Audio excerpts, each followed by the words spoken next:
fucking happy birthday, mate. At least we wish her happy birthday. It'd be worse if we didn't. I know, we're not like this. This is what I'm going. Hey, Bull, right here. I watched that video, right, between you, Maria, and Emma. Wait, you know, with the Tony Birkett? Yeah. What's the crack on that, lads? Who asked him to do what that day?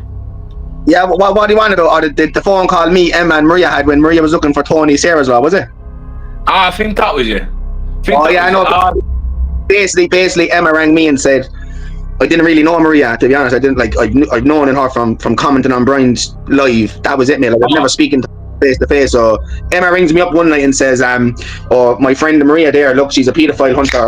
Can you do her a favor?" And I said straight up, I said, "If I can," I said, "I will." I said, "What's the favor?" She goes, "She's after this fella, Tony Birkett," which I knew who Tony was at that time on YouTube. So, and I said, "Yeah." I goes, "What does she want me to do?" She goes that, if you go into your local police station, she was saying, and tell them that you're bringing Tony Birkett over to Ireland for a podcast and that you have a young daughter and you want to check out his background. Basically, that was it. She wanted me to do that, but I never went and done it. But after that, that's when she went to the gas station. She says herself, with her phone in her pocket, record. And when she went to the gas station and she asked about Tony, he said, this is what she said, that yeah, he's a risk to kids and that. But when she came out the gas station and she took her phone out of her pocket to play the recorder, mate, she said her phone went dead the minute she went in there. It cut off after 10 seconds, mate. But I'm pretty sure before you go into the gas station and you want to record something like that, you make sure your phone's charged, mate. Straight up. Oh yeah, because it could be substantial evidence for her to get arrested. Yeah, no.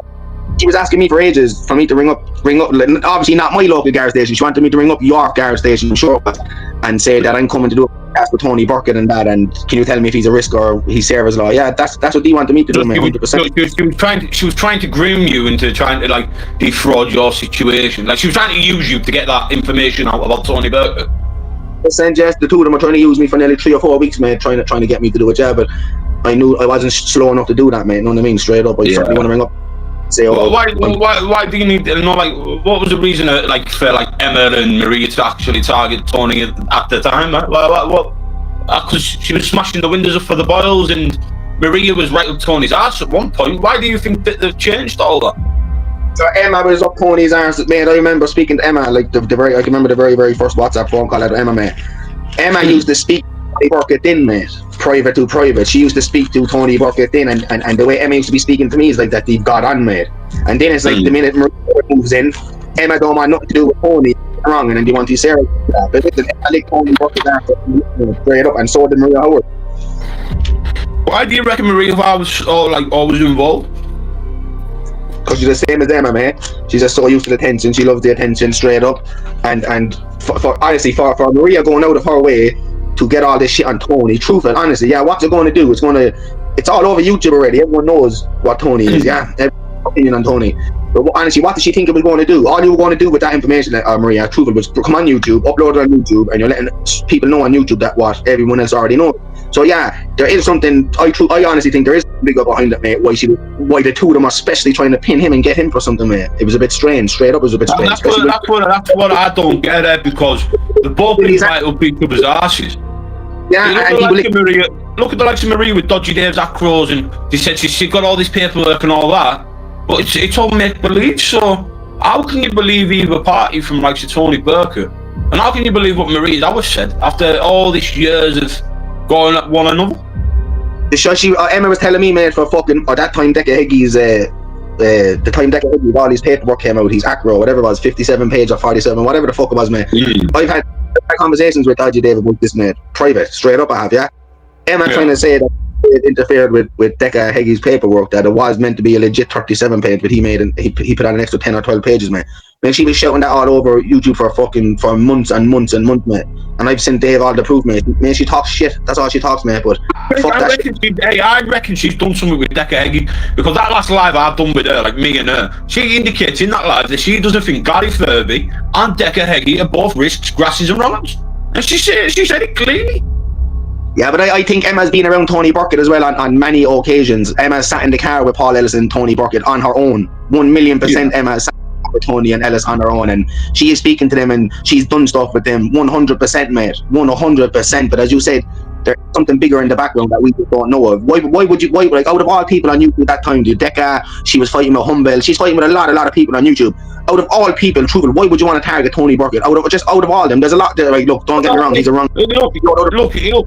I don't get. I can see Tony's point. I can see Tony's point in what he's saying, right? But why? It's the same thing. Like, same with Paddy Conroy, same with Emma, same with Maria. And this is the question I will put out there: is have all been friends with him at one point, and then because he fucks you all off, they haven't been just friends. They've been in each other's company, like personal in company, man. Sat down having tea, coffee with each other. She's been sat in the back of Paul Ellis's car with Tony in the front or in the back. Man, 100% she's been around them in person, like face to face. She's 100%, man. And as you said, it's very strange that the way they would just target him out straight up, out the blue, mate. Out the blue is mad. There's obviously something bigger in the background that we just don't know about. 100% there is. There has to be. There has to be, mate. But hey, Irish, will the NFAs bother you? No, man, an NFA means jack fucking shit. Straight up it does. You're brought into the garage. False allegations. Would that give... Yeah. Would that give thing? What about being wrongfully convicted? Yeah, man. Look, you keep on saying that you're the most wrongfully convicted man in Europe or the world. That's what you keep on saying. So, with a man that's not been charged, like you said last night on your live, Paddy, that Tony Birkett will never be found guilty in a court of law for what the crimes that you're mentioning, but will be getting guilty for what's on a Sarah's or a Claire's law, right? And even if he did put that Sarah's and Claire's law out there, and it had fuck all on it, that's still another accusation you chucked out there, Paddy, right? Ash, and you still never showed your paperwork. You have to think of this as well. Know the way Emma Cargill has been like around Tony Birkett and Paul Ellis in flesh, man. Yeah. Obviously we all know Paddy Conroy is good enough to say this about Tony Birkett, honestly, but he was good enough to have Tony in his house, in his shed, mate, sitting down with him, drinking out of his cups of tea, and had him over there for weeks and weeks and weeks. I've said that a few times now. I've said that. If he was really this monster person, mate, and Paddy really knew it, Paddy would be a bacon nonce himself with his child pornography to understand to leave someone like that on his property, mate. Straight up. 100%. You forgot big things there. You have forgot big things. What about the £1,000 donation money that Tony helped you with through the GoFundMe? There's that. What about the thousands of pounds he gave you?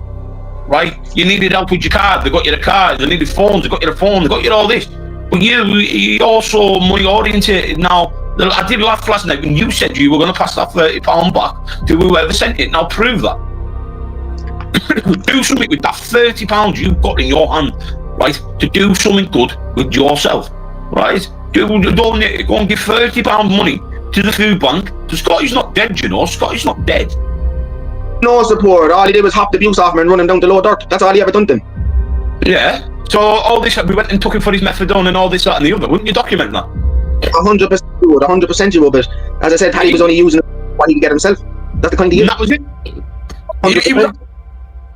He wondered he calls himself, you know, like a Mackenzie friend, you know, someone that's going to come to court with you. Because he told that jacket off to Scotty G and that was Mackenzie. You know, he's a shan, she's a shan as well. You know what, I have got to chuck a little bit, a small bit of guilt to Brian Cockrell. You've got to feel sorry for him. His wife's shagging every Tom, Dick and Harry. I thought Brian was truthful. I thought, even when I spoke to Brian, I honestly thought Brian was alright. And you know what, right to this day, I still take the piss out of him, but actually I don't hold no grudges against Brian. For the simple fact is that, truthful, every single thing that poor man went through, straight up, man, went through that big fat cunt Emma, straight up, man. She brought that man. She gets involved in every argument, bro. 100%. I do feel sorry for him. Straight up, I do, man. I do feel sorry for Brian. The way he's stuck in the house, in the bed, he can't get out of bed, and she's out. Straight up, she's out with Kev shagging fucking Kev's big balls baiting off her fucking. Man, you know what I mean? Come on, seriously. And your poor husband at home, fucking crippled in bed, can't even go downstairs to make something to eat for himself. Come on, mate. Seriously, come on. I watched it, but where she went. What was it? It was like after the accusations about Kevin and fucking. He stated that fucking. That he watches us and listens to us and that, and I'm sitting there thinking, you've got to chuck a little bit of remorse out there, because that man must be sitting there paranoid thinking that his wife's up to all sort while she's downstairs. But I've been watching Live After Live recently, and it seems the marriage ain't that good. When I used to speak to her, And when I used to speak to them all the time, my lives used to go off, or Brian's live used to go off, and truthfully, like, there was some bad stuff used to be said about Brian, and I'd be on the WhatsApp call to Emma, and I'd say to Emma, "Oh, throw Brian on there," and you know what I mean? I tell him what's going on in there. Straight up, no her words to me all the time was straight up, "Bull." Before a few never said nothing to Brian that goes on in YouTube. The less he knows, the better. Straight up, mate. Yeah. That's the way she is. The less he knows, the better, mate. And he only knows what she tells her. Obviously, it's his wife. Obviously, clearly, he's going to believe her. 100% he's going to believe her. But if he actually knew the real Emma and actually looked at, and if he actually went around YouTube and looked at videos, mate, come on, he's surely not that retarded. He surely pick up on her, mate. He knows that she's after cheating on him a few times, mate. I have sent Brian Parkwell messages personally to his own WhatsApp. The day I fell out with Emma, that about an hour later, I sent Brian Cockrell on all the screenshots from Carl Walker to Emma Cockrell, and I sent them personally to Brian, and it came up with the 2 blue ticks that he seen it, and 20 minutes later I was blocked off WhatsApp, man. Fact, probably her on his WhatsApp, straight up. She can't take criticism, and he's paranoia, bro. You know what comes to my fault? You want to know what comes to my thoughts last night? And tell me I could be wrong here, right? So you're the perfect one for this opinion. Do you not think she's setting up Paddy? Well, me and Disclosure were just talking about it. 100% she's trying to set him up, mate. Why would you turn around to someone and say, "Do you want a gun?" Straight up, the minute that gun came on the Paddy, she was ringing the police, getting Paddy set up, mate. She's only waiting to get Paddy set up for something, mate. Straight up. Well, that's all. I thought that anyway. Why would Paddy Conroy, a man that's got a firearm ban for being a fucking 2-time category A prisoner, right? So he's a double cat A. Why would you offer someone who's got a lifetime ban a gun? To set him up, that's the only reason you would, and it's not truthful. It's not like Emma don't know that Paddy has them conditions, man. She does know it. She's just trying to set him up, man. That's it. And honestly, the sooner Paddy realizes that Emma Cockrell is no good for you in any way, shape, or form. Emma is no good for you, Paddy. Straight up, I don't like you, but she is no good for you. She is going to land you in trouble. I'm telling you now, she's either going to land you in trouble with the police, or the police are going to come and you're going to be tied up in some big shit online with her. 100% is going to happen, mate. If you can't see that she's trying to set you up as it is. You know what I mean? You're never going to see it. You're just going to walk right into her trap, mate. Straight up, and that's it. Honestly, when she does set you up, truthful, what are you going to do about it? You're going to do fuck all about it. Simple as. You're going to stay in your farm and you're going to deal with it, and you're going to do nothing about it. And she's going to be at home on YouTube, bragging all over YouTube that she got you. You know what I mean? You're not that rude, Paddy. You've done a lot of jail, man, and you're old school. If you can't see what Emma's trying to do to you, mate, you're absolutely delusional, mate. You really are, straight up, mate. And I look at you there sometimes in your life, man. And, mate, I don't even think you're with it half of the time. I honestly don't, mate. I don't even think he's the full shilling. Straight up, mate. I don't even think the full shilling. Hey, because you've got to think there, Paul, right? It's always second-hand information what comes out of Paddy Conroy's mouth. It's always, I've been told this, I've done that, I've done this, someone's told us that, someone sent us an email. So, yeah, I can see you putting blame on it. If anything gets too far, because Emma's obviously the spokesperson for the Freemans and Heslop and Paddy and that. If it goes too far, go on, cuz. Ash, straight up, right? This is how fucking retarded Paddy really is, man. Paddy came out to the day and food the coast, and Paddy said, "Yeah, this honestly, this is how delusional Emma has Paddy, man." Emma clearly rang Paddy, and this is on Paddy's community page for everyone to see. Yeah, Emma clearly rang Paddy the other day, or Paddy rang Emma, and Paddy order said to Emma, "How the fuck did your cameras in your house get on YouTube?" Emma clearly told Paddy that this is what Emma clearly told Paddy, because this is what Paddy uploaded, that Humble Dryer's gang hacked into Emma's cameras in her house, man, to upload the videos. No, but I put out the pictures that she sent to Helen Morris of them. Yeah, of them seeing. I'm on about the camera pictures. Oh, someone. Yeah. Where she got Kevin? Where she got our camera that he said out of his own mouth that Humble Dryer hacked Emma Cockrell's camera, man. She can't keep her own pitch, bro. She sent that to people, like she sent her big fuck off lips and all that kind of shit. She's full of shit. 1,000,000% she sends it to people. She sends it to people that she thinks is her friend, mate. The minute she sends it to someone, it's all over 40 other people have to get them, mate. No one likes her. Everyone just talks to her. Some people only talk to Emma offline in the background, mate, just to get this kind of information, man. She's retarded as well. Straight up, she's a retard. I love the night Carl Walker had me bent over. Speak to me. She will never ever in her life jump on here and speak to me, man. And it's not that roaring and shouting, man. As I said, I'll speak to where I'm speaking, and I always say it. She's more than welcome to jump on here. She can have her say. I'll have my say. 100% straight up. You know what I mean? But so you're willing? Wait there. And we will get this on Disclosure's channel. So now I'm going to ask you, both, loud and clear, right now. You are more than willing to have Emma Cockrell on your panel for a one-on-one discussion with no shouting, no bickering, on a straight level. 100%. Honestly, whenever she wants it. If she don't want to know, she can pick a day during the weekend. Just me and her, one-to-one, no shouting. Obviously, someone else can join as well if you want. I don't care. If Emma just wants me and her, no one else, yes, honestly, well, we can have a one-to-one. And listen, I'd love a one-to-one with Emma. I love a one-to-one, like I'm talking to you now. I love a one-to-one with Emma. Straight up, I will. But I love the night Carl Walker had me bent over. John, it's me, David Haslam. I just wanted to say I'm really fucking sorry.